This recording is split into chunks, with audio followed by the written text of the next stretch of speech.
मथुरा नगरी फलती फूलती है।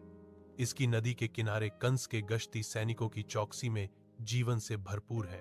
भय की भावना व्यस्त सड़कों में व्याप्त है, क्योंकि नागरिक डर की छाया में अपनी दैनिक दिनचर्या करते हैं। यमुना सुंदरता और बेचैनी दोनों को दर्शाती है।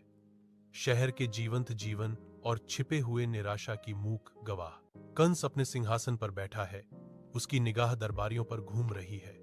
डर शानदार महल में व्याप्त है। कांसा की आवाज गूंजती है, हवा अनकहे डर से कांपती है।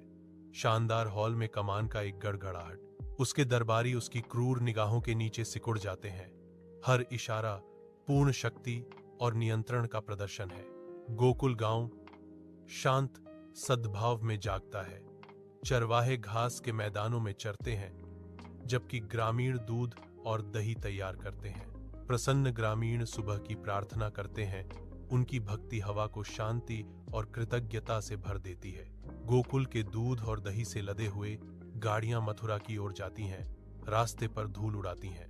कंस के सैनिक नंद के घर के सामने मंडरा रहे हैं। उनकी उपस्थिति गोकुल गांव पर छाया डाल रही है। अरे गोपाला, आज महल को और दूध और दही चाहिए।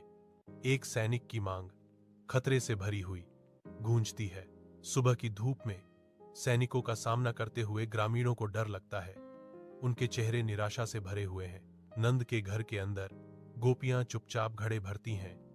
उनकी हरकतें इस ज्ञान से भरी हुई हैं कि प्रतिरोध व्यर्थ है।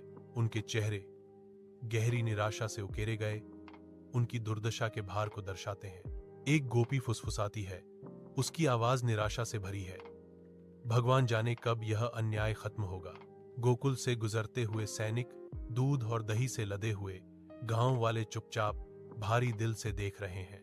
गांव से एक साझा प्रार्थना उठती है, धर्म की विजय के लिए एक हताश गुहार जो बढ़ते अंधकार पर विजय प्राप्त करे। आंखें ऊपर की ओर मुड़ी एक बूढ़ी गोपी फुसफुसाती है, उसकी आवाज डर से कांप रही है। हे भगवान, हमारी रक्षा करो। मथुरा नगरी देवकी और वासुदेव की शादी का जश्न मनाते हुए जीवंत फूलों और टिमटिमाते दीपों से जगमगाती है। वासुदेव एक सजे हुए रथ में आते हैं। उनका चेहरा उत्सव के शोर के बीच शांत खुशी बिखेरता है। देवकी सजी संवरी मित्रों के साथ मंडप की ओर बढ़ती है। उसकी उपस्थिति तेजस्वी और शांत है। मंडप के अंदर पंडित मंत्रों का जाप करते हैं, क्योंकि देवकी और वासुदेव पवित्र अग्नि की परिक्रमा करते हैं। उनके चेहरे शांत हैं। देवकी और वासुदेव एक अलंकृत रथ पर सवारी करते हैं, जबकि